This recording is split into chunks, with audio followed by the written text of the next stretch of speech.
ڕێز و سڵاوێەوە بینەران و گوێگرانی خۆشەویستی تەلەڤیزیۆنی کۆمەڵا لەگەڵتاندا بۆ پێشکەشکردنی گەشتی هەوڵەکانی ئەمڕۆ ڕۆژی پێنجشەممە سەرەتاش بە سەردێڕی چەند هەواڵێک دەست پێ دەکەین. دەست بە سەرکردنی 5 هاوڵاتی کورد لە شارەکانی مەهاباد و سەردەشت. ئازادی کاتیش لێر مامقادری بە دانانی بارمتەی خورس. کۆبنەوەی ناڕزایەتی کارمەندانی دەرمانی نەخۆشخانەی تەوحیدی سنە. کوژرانی 8 ئەندامی ئەرتەشی ڕژیم لە هێرشەکانی ئەمریکا بۆ سەر کۆماری ئیسلامی و هۆشداری ڕێکخراوی لێبوردنی نێودەوڵەتی سەبارەت بە مەترسی کۆمەڵکوژی لە ئێران.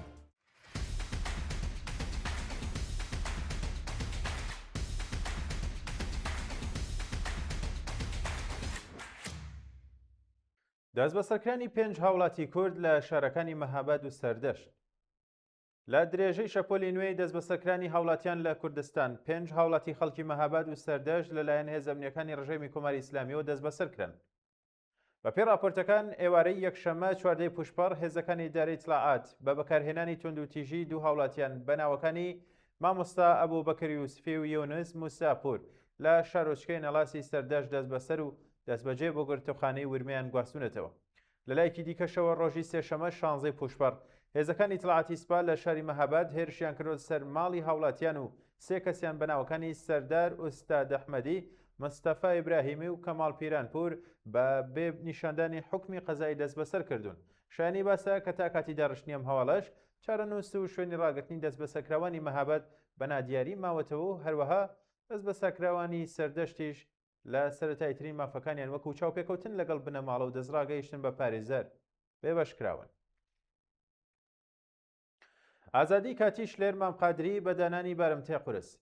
لە ڕۆژانی ڕابردوو شلێر مامقادری ژنە بەندکراوی کوردی توشبوو بە شێرپەنجە پاش 3 مانگ دەست بەسەرکران بە دانانی بارمتەی قورس لە زندانی ناوەندی ورمێ ئازاد کرا.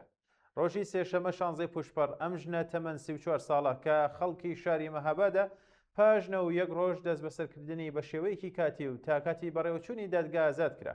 ناوراو کە دایکی سەرپەرشتیاری بنەماڵەکەی و بەدەست نەخۆشی شێرپەنجەوە دەناڵێنێت لە ماوەی دەست بەسەرکران و لێپرسینەوەکەیدا لەلایەن هێزە ئەمنیەکانەوە کەوتوبە بەرە شکنجەی توندی جەستەی و دەرونی. بە وتەی سەرچاوەکانی هەواڵ دەستگای قەزای ڕژیم بۆ ئازادکردنی کاتی ئەم هاوڵاتیە کووردا بڕی 15 ملیار تمەن بارمتەی دیاری کردهبوو کە ئەمەش نیشاندەری بەردەوامی گوشارە قورسەکانە بۆ سەربەندکراوان و خێزانەکانیان لە کوردستان. کۆبنەوەی ناڕزایەتی کارمەندانی دەرمانی نەخۆشخانەی تەوحیدی سنە. بە پێی هەواڵی گەیشتوو لە نیکەم 50 کەس لە کارمەندانی کادری دەرمانی نەخۆشخانەی تەوحیدی سنە دژ بە جیاوازی لە پێدانی موچە و جێبەرجێنەکردنی مافە یاساییەکانیان کۆبوونەوە. ڕۆژی چوارشەممە 17 پوشپەر کارمەندانی ناڕازی ئەم نەخۆشخانەی ڕایانگەیاند کە بۆ ماوەی چەندین مانگە موچەکەیان پێنەدراوە و زیاتر لە 2 ساڵ و نیوە بڕێک لە مەزای یاساییەکانیشیان وەرنەگرتووە. ئەم کارمەندانە جەخت لەسەرەوە دەکەنەوە کە سەرڕای ئەنجامدانی ئەرکەکانیان لە یەکێک لە گرنگترین ناوەندە دەرمانیەکانی پارێزگای سنەدا هێشتا حەقدەستەکانیان لە ئاستی کەمترین حەقدەستی یاسایی کاردایە. ئەمەش لە کاتێکدایە کە بە وتەی خۆیان کارمەندانی ناوەندە دەرمانیەکانی دیکەی پارێزگاکە لە هەلومەرجێکی باشتر و حەقدەستی زیاتر سوودمەندن و ئەم هەڵاوەردنە ئابووریە نیگەرانی و ناڕزایەتێکی قورسی لێکەوتێتەوە. کوژرانی 8 ئەندامی ئەرتەشی ڕژیم لە هێرشەکانی ئەمریکا بۆ سەر کۆماری ئیسلامی. ئەرتەشی کۆماری ئیسلامی لە بەیاننامەیەکدا پشتڕاستی کردەوە کە لە ئاکامی هێرشە ئەسمانیەکانی ئەمریکا بۆ سەر باشووری ئێران 8 ئەندامیان کوژراون. بە پێی راپۆرتی گەیشتوو پاژەوەی فەرماندەی ناوەندی هێزەکانی ئەمریکا زنجیرەی گێرشی چڕی کردە سەر پێگە سەربازیەکانی کۆماری ئیسلامی لە ناوچە کەناریەکانی باشووری ئێران. ئەرتەشی ڕژیم زیانە گیانیەکانی خۆیان بە فەرمی ڕاگەیاند. لەم بەیاننامەیەشدا ئاماژە بۆ کراوە لە هێرشەکاندا بە تایبەت ژێرخانی سەربازی و بنکەکانی بەرگری ئاسمانیان کردبووە ئامانج و 8 کەس لە هێزەکانی ئەرتەش کوژراون. ئەم زیانە گیانیانە لە کاتێکدایە کە پێشتریش هەواڵی کوژرانی ئەندامێکی سوپای پازاران لە ناوچەی ماهشەهر بڵاو کرابوو و بە پرسانی ئەمریکاش جەختیان لەسەرەوە کردوێتەوە. کەم ئۆپراسیۆنە ئاسمانیە وەک سزایە بۆ تێکدانی یاسایشی دەریایی و هێرش بۆ سەر کەشتیە بازرگانیەکان لەلایەن کۆماری ئیسلامیەوە ئەنجام دراوە. هۆشداری ڕێکخراوی لێبوردنی نێودەوڵەتی سەبارەت بە مەترسی کۆمەڵکوژی لە ئێران. ڕێکخراوی لێبوردنی نێودەوڵەتی سەبارەت بە سەرکوتی خۆپیشاندانەکان ڕایگەیاند کە نەبوونی دادپەروەری نێودەوڵەتی مەترسی دووبارەبوونەوەی تاوانی قورس لە ئێران زیاد دەکات. ڕۆژی سێشەمە 16 پوشپەر ئەم ڕێکخراوەی مافی مرۆڤ هاوکات لەگەڵ تێپەڕبوونی 6 مانگ بەسەر خۆپیشاندانەکانی مانگی بەفرانبار کە تێیدا هەزاران کەس بەدەستی هێزەکانی ڕژیم گیانیان لەدەستدا هۆشداریەکی جدی بڵاو کردەوە. دیانە تەحاوی جێگیری بەڕێوەبەری ڕۆژهەڵاتی ناوڕاست و باکووری ئەفریقا لە لێبوردنی نێودەوڵەتی ڕێگەیاندووە کە بێدەنگی کۆمەلگای نێودەوڵەتی بەرامبەر بەم سەرکوتانە ڕێگەی بۆ دەسەڵاتدارانی تاران خۆشتر کردووە تا بەردەوام بن لە هەڕەشەی کوشتاری زیاتری ناڕاستیان. ناوبراو بە توندی جەختی لەسەرەوە کردوێتەوە کە نابێت جینایەتەکانی کۆماری ئیسلامی دژی خۆپیشاندەران بەهۆی هەوڵە دیپلۆماسیەکانی ئێستا و ڕێکەوتنی نێوان واشنتۆن و تاران بۆ کۆتایی هێنان بە شەڕ لەبیر بکرێن و پەراوێز بخرێن. لە سێدارەدانی بەندکراوێک لە زیندانی ناوەندی کاشان لە ڕۆژانی ڕابردوودا حکمی سێدارەی بەندکراوێکی تەمەن 32 ساڵ بە ناوی ئیسماعیل قەدیری کە پێشتر بە تۆمەتی کوشتن سزای ئەعدامی بەسەردا سەپا بوو لە زیندانی کاشان حکومەکەی جێبەجێکرا. بەیانی ڕۆژی چوارشەممە هەفتەی پوشپەر حکمی سێدارەی ئەم بەندکراوە لە زیندانی ناوەندی کاشان بەڕێوەچوو. سەرچاوەگادارەکانیش باز لەوە دەکەن کە ئیسماعیل قەدیری خەڵکی کاشان نزیکەی 3 ساڵ لەموبەر لە کاتی تێگەڵچوونێکی زارەکی و جەستەییدا بە تۆمەتی کوشتنی بانقەس دەست بەسەر کرابوو. ناوبراو دواتر لەلایەن دادگای کەیفەری یەکی پارێزگای ئیسفەهانەوە دادگایی کرا و حکومەکەی حکمی سێدارەی بەسەردا سەپێنرا.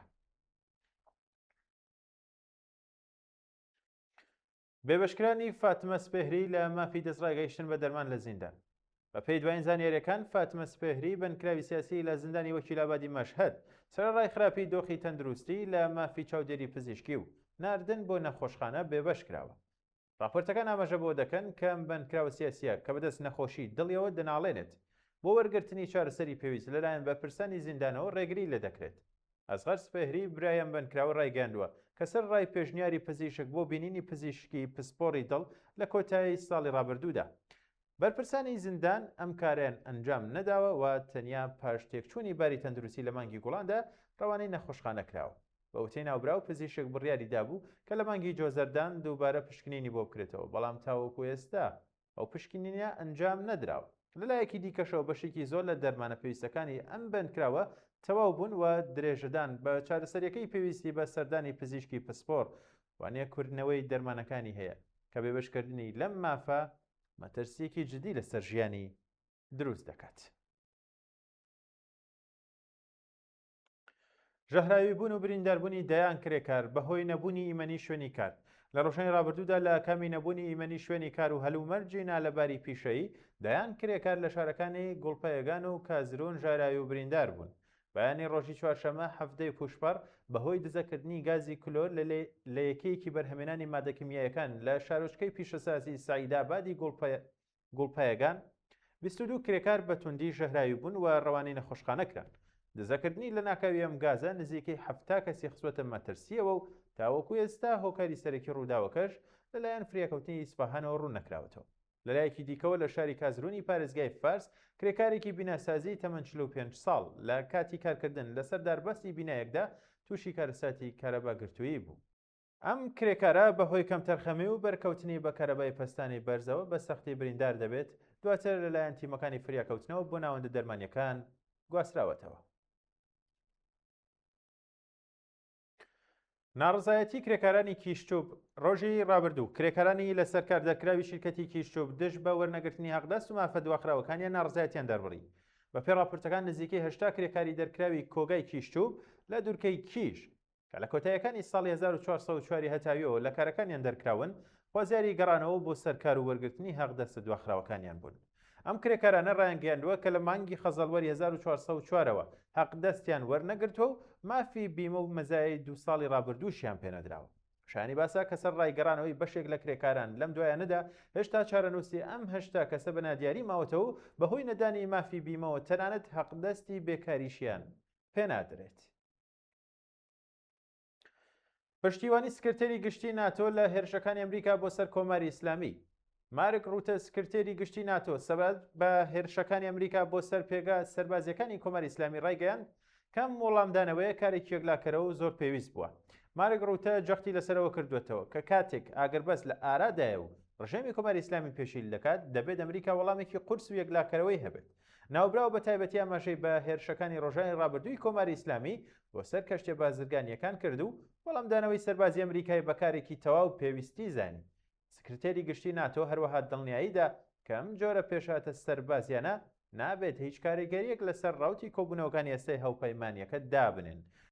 جێگای ئاماژەیە کە ئەم هەڵوێستە ڕوونەی ناتۆ نیشاندەری پشتیوانی تەواوەتیە لە کردەوەکانی واشنگتن دژی پێشێلکاریەکانی چاران کە دەتوانێت گرژیەکانی ناوچەکە و قەیران دیبلۆماسیەکان زیاتر قوڵتر بکاتەوە. هەڵوێستی توندی ترامپ سەبارەت بە کۆتاییاتنی ئاگربەز لەگەڵ کۆمەری ئیسلامی. دۆناڵد ترامپ بە ڕاگەاندنی کۆتاییاتنی ئاگربەز لەگەڵ ئێران هۆشداری توندی دایە تاران کە ڕێگە نادەن ببنە خاوەنی چەکی ئەتۆمی و باجێکی قورس دەدەن. دۆناڵد ترامپ ئاماژەی بەوە کرد کە هێزەکانی کۆمەری ئیسلامی ئاگربەستیان پێشێل کردو و بەیانگەیان یاداشتی لێک تێگەیشتن لەگەڵ تاران هەڵوەشاوەتەوە و کاتێکی زۆریان لەگەڵ بەفیڕۆداوە. ناوبراو بەجاختکردنەوە لەسەر ئەوەی کە بەرپرسانی کۆماری ئیسلامی درۆ دەکەن و خەڵک دەکوژن. هۆشداریدا ئەگەر ڕژێمێرش بکاتە سەر کەشتیەکی بازرگانی ئەوە ئەمریکا 20 ئەوەندە لێیان دەداتەوە.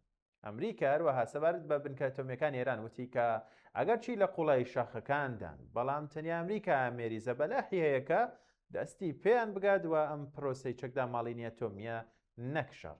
ناوبراو لە بەشێکی دیکەشی لە قسەکانیدا ڕخنەی توندی لە ناتۆ و ئیسپانیا گرت و ئاماژەی بۆ کرد کە سەرباری خەرجکردنی زیاتر لە تریلیۆنێک دۆلار ئەوان یارمەتی واشنگتۆنیان نەداوە و ڕەنگە پەیوەندیە بەزرگانیەکانیان لەگەڵ مەدریدیش بپچڕێنن.